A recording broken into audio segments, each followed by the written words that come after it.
Hello, everyone. Happy Revenge of the Sixth. Yeah, I always preferred Revenge of the Sixth over the Fifth. Like the wording just sounds closer to Sith. So it seems like Star Wars itself is even embracing Revenge of the Sixth over on social medias. But yeah, on May the 4th, we got Tales of the Empire. I'm not going to tiptoe around spoilers. I assume that anyone watching this has already seen it. I'm going to talk about the episodes, not too much in depth, but my overall feelings on them.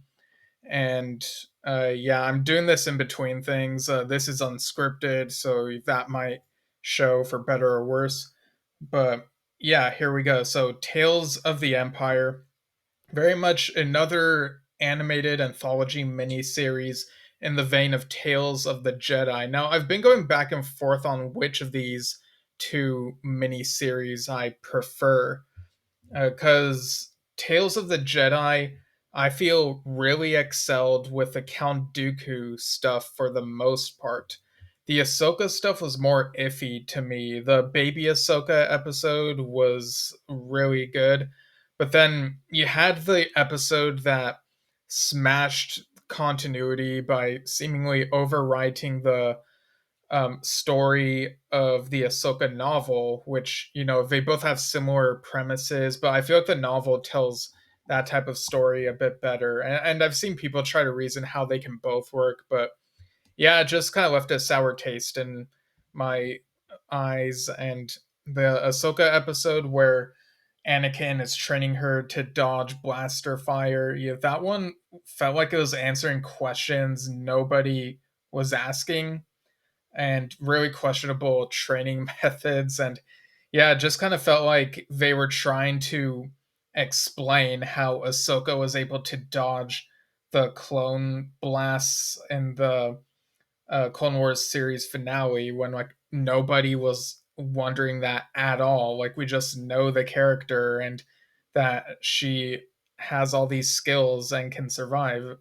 So yeah, those are the highs and lows of Tales of the Jedi for me. I think for Tales of the Empire, to me, in my eyes, the quality and, quality air quotes, in terms of how much I enjoy it, is more consistent, I would say. So the first three episodes of this focus on Morgan Elsbeth, whom we've seen in the New Republic era shows, The Mandalorian, Ahsoka, and the last three focus more on Barriss Offee, whom we hadn't seen in about 11 years, the end of the Clone Wars season 5. Crazy how long that wait was. And also, I haven't seen many people talk about this, but Tales of the Empire, the first letter of each word in that title, it spells out tote. So, totes, or a tote bag. So, Star Wars could very well manufacture some Tales of the Empire tote bags. Like, it'd be kind of weird if they didn't at this point. But yeah, so the Morgan Elsbeth episodes are titled The Path of Fear, The Path of Anger, and The Path of Hate. And we had seen in the trailer that we'd be going back to Dathomir when the attack on the Night Sisters by Grievous and his army happened. So that happened in the Clone Wars season 4, if I remember correctly. So we kind of get another perspective of this, from Morgan's perspective, and we see how terrified she is, and all the people around her are dying. And I think it's good that we got context for Morgan, because she felt like she came kind of out of nowhere in The Mandalorian, and then in Ahsoka, in Ahsoka, it felt like there were characters who we really needed more context for. Especially Balin and Shin. I'm sure, or actually, I'm not really sure. I was gonna say I'm sure that we'll get answers and whatnot for them. Fill in the backstory a bit better, but I honestly don't know. But yeah, regarding Morgan, I think these episodes do a pretty good job. Also interesting that this is called Tales of the Empire, and yet we begin at a point that's prior to the Empire being an actual thing. But I guess you could kind of get this idea that the concept of empire is very much, within these evil characters in a way, or like Darth Sidious pretty much is the empire, and he's put these chess pieces into place. So it's in a way like the empire making these things happen. Grievous here, like there's a moment where his foot like stomped on something or someone, and it kind of reminded me of the Clone Wars micro series, chapter 20, where he was introduced. So I was kind of wondering if maybe that was intentional as a callback, but I really don't know. But yeah, I thought it was good that we saw where Morgan was when this is happening, and we see how she pretty much ends up having no choice but to enter the Empire. She believes that that's what's best, working with the Empire. In the Path of Anger, we see the likes of Grand Admiral Thrawn, or I think he's just Admiral at this point. Uh, Again, I watched these episodes like in one go once at midnight on May the 4th. I was surprised I was able to stay up that late to watch these, but yeah, so I watched through that. So Admiral Thrawn, he looks great here. The animation in all these episodes is great, but also happy birthday, Lars Mikkelsen. Apparently today is his birthday. And I don't know why I didn't speculate that this could happen, but we also got to see Pelion in animated form, because I don't think he's appeared in animation before. He's mentioned in the Rebels finale, but he's off screen, and then we see him in the live action stuff. And Rook also makes an appearance. The Nogri character from uh, originally the Timothy Zahn Thrawn trilogy of novels from the early 90s, and then he got adapted into the Rebels TV series. So, yeah, that was kind of. I was blindsided by that. I was not expecting these characters. And then I was surprised that the Path of Hate took place in the New Republic era. We see the aftermath of the Empire having been destroyed, but of course we know that there are still these remnants, and eventually the First Order will rise. And you got Bo Katan, and I think this was a nice bridge between the eras. From the original trilogy to the New Republic era shows. And again, Morgan Elsbeth's first appearance was in that episode of The Mandalorian where Ahsoka also appeared in live action. So, yeah, I think these episodes do a good job giving more context for Morgan. But over time, as I think back to the episodes, they kind of there aren't as many standout moments to me as there are with other stories. They kind of like merge together as one thing, but I still think that they were consistently enjoyable. So we get the Barasafi episodes as well, like I mentioned, and 3 episodes for Barasafi was not enough. I'm gonna say right up front. For 11 years, we'd been wondering what happened to her. She framed Ahsoka, and Barris turned against the Jedi Order. And there was lots of speculation. Over the years, we'd get glimpses of these Inquisitor characters in various Star Wars media, and people would be like, "Oh, is that gonna be Barris? Is that gonna be Barris?" And then you hear rumblings of, "Well, Dave Filoni will has a story for Barris, and it's different." And so, to me, hearing those sorts of things, and again, I don't know if that was like official or if it was rumors, but hearing that Filoni had a different story for her, hearing that particular idea, that it would be a different story, I sort of assumed that she would not become an Inquisitor and that her path would be different. And so it was kind of funny when we saw that she actually does become an Inquisitor. um, so yeah, and Devoted, as she's released from a cell, and the Jedi Temple's burning. The fourth sister is a prominent character in this. She appears also in the Obi-Wan Kenobi TV series. So we see the training under the Grand Inquisitor, who, he's got those lines, those corduroy pants lines that um, we prefer to see on the character. Like I don't know, it's just aesthetically, visually pleasing, like to see him animated like this. I don't know how to explain it.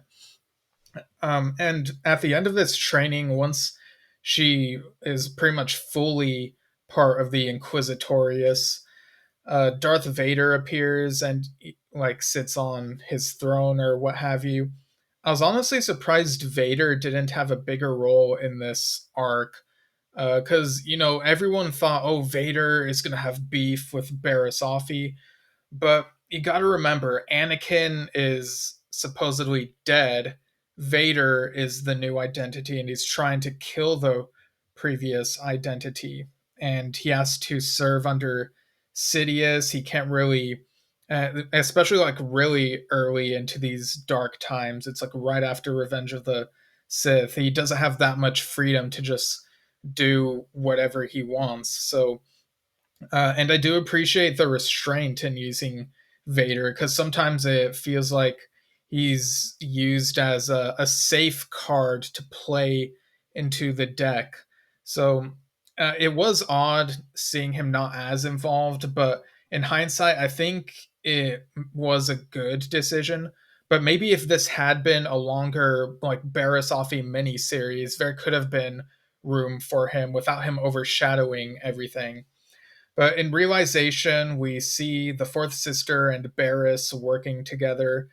Uh, there's this unidentified human Jedi, is what Wikipedia calls them. As I was watching this episode, I picked up on how this Jedi was being referred to as they and them, and so I was like, oh, is this a non-binary Jedi? So I kind of wonder how many people picked up on that. What the I don't know how anyone would figure this out, like what the percentage was of people who picked up on this. I do wish that this Jedi had been given a name, because it feels like a disservice to only be able to refer to them as unidentified human Jedi. I want a name for this character. This is a big thing. I don't think we've, to my knowledge, just seen a non-binary Jedi in, at least definitely not in animation. I don't think. People can correct me if I'm wrong and just not remembering something. But yeah, Barriss starts to like change her ways and doesn't want to do this anymore. She wants to help the Jedi, and so the fourth sister and Barriss, they go their separate ways. And in The Way Out, which the title reminds me of One Way Out from Andor, this is years later. I think after the Obi-Wan Kenobi TV series, from the looks of it. Barriss definitely seems older, and is helping people who, there's a couple people who have this force sensitive baby, and uh Barriss is also a healer. And I remember, like, during the Clone Wars multimedia project, knowing that Barriss was involved with like some healing related stuff. So yeah, she's trying to help people from like not get um, oppressed by the empire. That was kind of a roundabout way to say it. The fourth sister uh, catches up with Barriss. They have a confrontation, and Barriss does this thing where she's like trying to avoid the lightsaber swings and stabs. She's very much being a pacifist. It kind of reminded me of Luke in The Last Jedi when he did that force projection thing. So for a brief moment, I did wonder if there was something like that going on. But yeah, if you went to see the Phantom Menace for May the 4th or May the 3rd or whatever, there is this clip that they showed after the credits from the Acolyte, and there's a character who does this same thing that Barriss does. So like there very much was some synergy there. It kind of reminded me of when we saw Grogu and Rey do force heal, that type of force healing that they try pretty much within the same week. The that Mandalorian episode of Rise of Skywalker. It came out the same week back in 2019. So it kind of reminded me of that synergy. But Barriss gets stabbed, and at this point, we've seen many characters get stabbed and survived. So I'm like, yeah, she's gonna survive. And the fourth sister seems like she might turn over a new leaf, and we see an animal, and the animal looks into the opening where um, Barriss is being carried by the fourth sister, and I think it's pretty clear that Barriss is going to be healed. She's going to survive, because just killing her off here after that long wait would be a real disservice to the story, and like just waiting to see what happens to this character.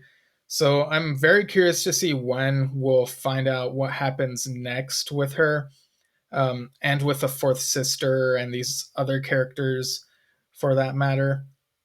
Um, I feel like they could do more with the other Inquisitors. I honestly can't remember if there are some whose fates are not known, but yeah, I do want to see more stories with this non-binary Jedi as well, and give them a name. So yeah, I kind of wish a Barriss had been given more episodes. Of Tales of the Empire, maybe give it a different title and make all 6 episodes about her. I would sacrifice some Morgan episodes for that, honestly. Or it could have even given Barriss her own um, 8 episode miniseries like Ahsoka got. Um, but yeah, it's kind of fascinating that this is called Tales of the Empire. When I think of the Empire, I think of stormtroopers and imperial officers and the imperial bureaucrats, like Tarkin and whatnot. But obviously, the Inquisitors are part of the Empire, and Morgan gets involved with the Empire as well. But Morgan is not the first person you think of when it comes to the Empire. So yeah, interesting that they titled it this. And yeah, I again, like, I feel like the episodes, um especially with Bears, felt like they kept ping ponging back and forth to different eras really quickly, or rather going through the years in quick succession. So these few episodes and these I guess short run times compared to other things just weren't enough to tell Barris's story in full, in my opinion.